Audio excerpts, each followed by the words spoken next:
Okay, so yun. Hi guys, welcome to Airsoft Zeal. Ang unit natin for today is WE 1911A Silver.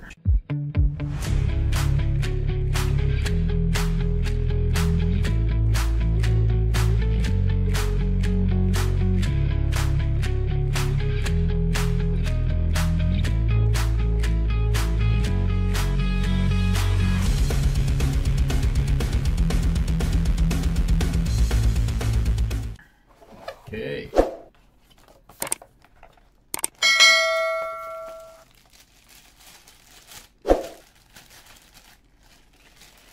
Ito si WE 1911 Silver. And syempre, para kay Sir Romel, Sir Romel ng Mariveles Bataan, ito na yung unit mo. Napakaganda. Ayan. Si WE 1911A Silver. Ito guys, ito yung mga unit na full metal kasi ang dami nagtatanong. Full metal ba yan? Yan. So, ito ganitong unit, full metal yan. Okay, yan. Makita nyo, metal. Metal. Ito, metal, metal, metal. Maliban dito sa grip, lahat yan, metal. Alright. So, Sir Romel, demonstrate ko lang yung unit nyo. And so, pag na-receive nyo to, unang-una nyo gagawin, check nyo muna yung unit. And, syempre, yun nga, yung magazine. Check na natin kung tightened ba siya. Okay, release ko lang yung gas. Ito yung pa-press nyo, sir. Ito yung outlet valve. So, ito yung pa-press nyo para ma-release yung gas. Okay, so medyo wala na ang gas. Tapos, check muna natin. Oh, maskip to. Ito na lang.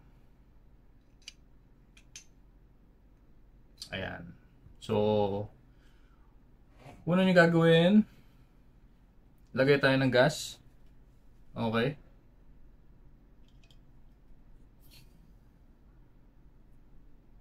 Okay. So, yun. Sa paglagay ng gas, always upside down para maiwasan natin yung pagkasayang ng gas. Kasi kung nakaganyan kayo, kung mapansin nyo kasi, may liquid siya sa loob. Okay? So, kung ganun kami magsasalpak ng gas, yung liquid nandito. So, ang ilalagay nyo lang is hangin, walang pressure. So, mas maganda. Ayan, ito yung proper way. Ayan. Isa pa.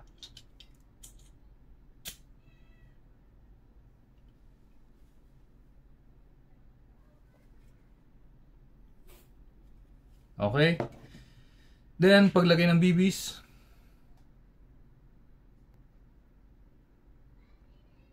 Okay. So, sa paglagay ng BBs,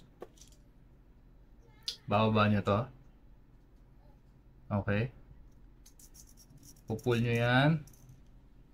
Then, dun tayo maglalagay ng BBs sa butas. Okay. So, mas maganda meron kayong BB loader.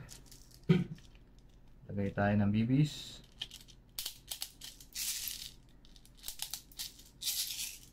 Alright. So, si 1911, kung mapansin nyo, ang magazine niya manipis. Dahil ito ay single stock. Okay? Meaning, mas konti siya. Mas konti yung capacity niya compared dun sa high capa. Okay? Dun sa high capacity. Gets nyo naman na yun. Ang maximum capacity nito, 15 rounds. Pero I suggest 10 rounds pwede na para yung tension ng spring. Ayan, may spring kasi yan. Yung tension ng spring hindi mawala agad. Okay? Kasi kung palagi kayong puno, mabilis lalambot yung spring. Okay? So, yung function niya, hindi niya magagawa ng mabuti in the long run. Okay? So, ito yung unit. Paano maglagay ng magazine? Salpak niya lang, medyo may force. And always trigger finger nakalabas sa palagi. Okay? Trigger finger out. At syempre yung barrel nyo kailangan nakatutok sa safe direction, malayo sa inyo, at syempre dun sa walang tatamaan or walang masisira at walang masasaktan. Okay? And gamit na tayo ng iPro. Ano pa ba? FPS test tayo sa pagkasa. Ito guys, ito yung marami rin kasi nagtatanong, automatic ba yan? Yun ang usual na tinatanong. Okay, so lahat ng airsoft pistol natin ay automatic. Ibig sabihin, isang kasa nyo lang, tapos kada kalabit nyo, pumuputok siya. Okay? So, dalawa kasi yung automatic. Isang semi-automatic, tsaka isang fully automatic. Yung semi-automatic, kadalasan yan sa mga pistols. Okay? So, sa pistols, pag sinabing semi-automatic, isang kasa, tapos kada kalabit nyo, pumuputok. Yung full automatic naman, pag kinasa nyo, tapos hinold nyo yung trigger, magraratrat siya. Mag-burst. Ganon. Okay? Sunod-sunod yung bala hanggang maubos yung gas or hanggang maubos yung bala. Yun ang full automatic. Okay? So, sana maintindihan nyo and sana malesen yung nagtatanong ng kung automatic ba yan. Okay? Kasi lahat ito automatic. Okay? Ang hindi automatic yung mga nabibili sa palengke. Okay? Yung isang kasa, isang putok. Yun yung hindi automatic. Pero lahat to automatic. Semi-automatic, tsaka full automatic. Yan ang mga pinagkaiba. Okay? So, ito na. Sir Romel, ito na yung unit mo. Napakaganda. Good choice. Gusto ko rin to. Okay? Full metal, semi-automatic, gas blowback pistol. FPS test tayo gamit ang .20. Okay? .20. Wait, kasa muna natin. Okay? Tapos bitaw na lang.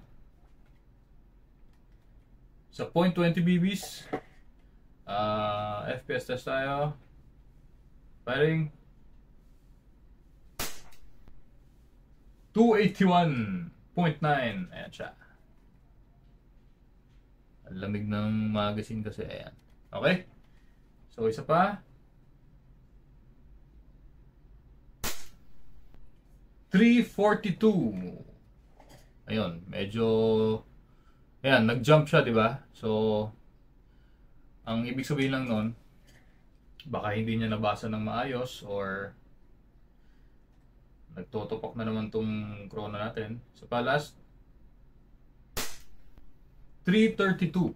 Okay, so yan ang average niya. 320, 330, 340. Minsan may mga units na umabot ng 360, 350 para sa ganitong mga types ng airsoft pistol. Okay, so blowback test naman.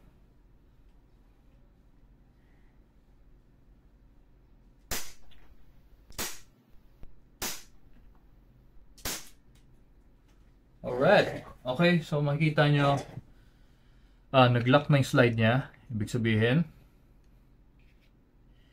sabihin wala na siyang bala. Makikita nyo yung magazine. Okay.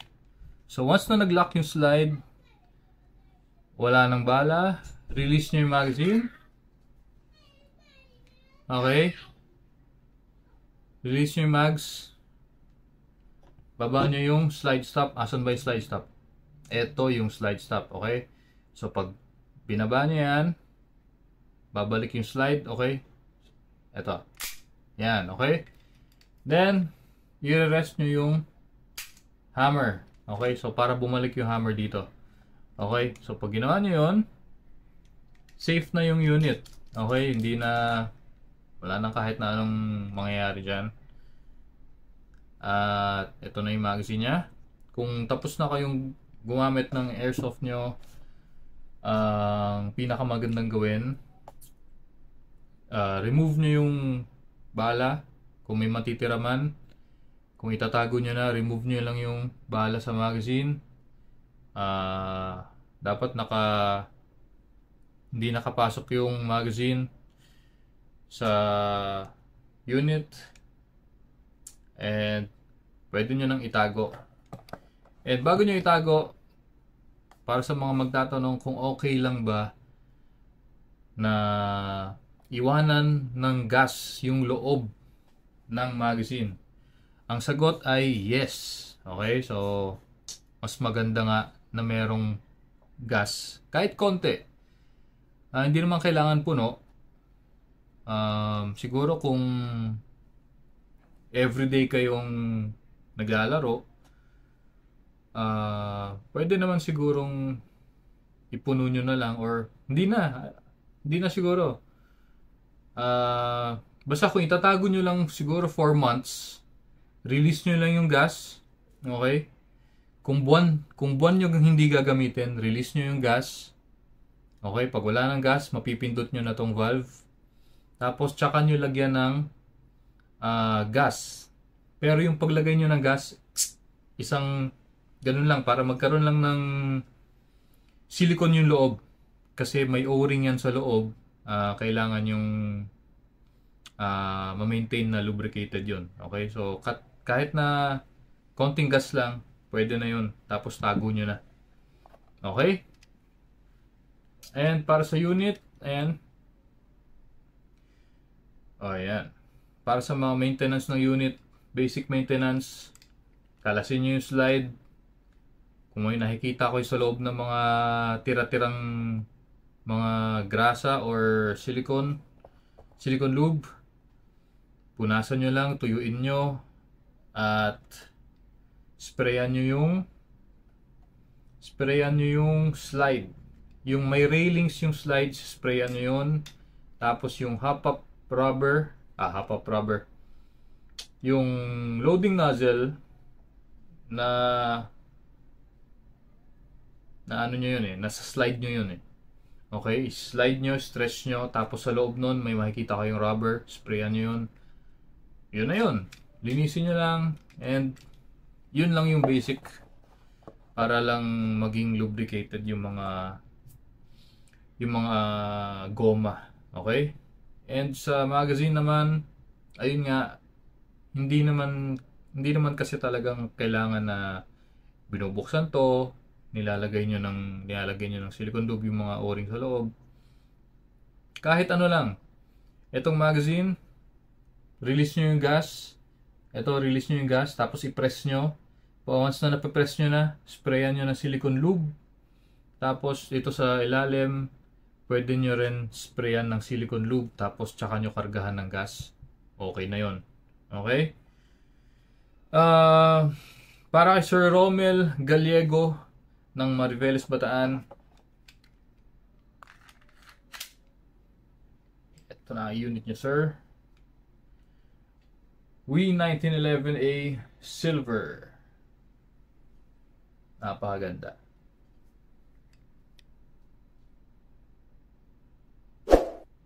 Okay. Again, sir, thank you very much sa suporta nyo and sa tiwala nyo sa amin. Ready for shipping na to. Bigatan ng freebies. Okay? So, enjoy, and yun lang. Bye-bye.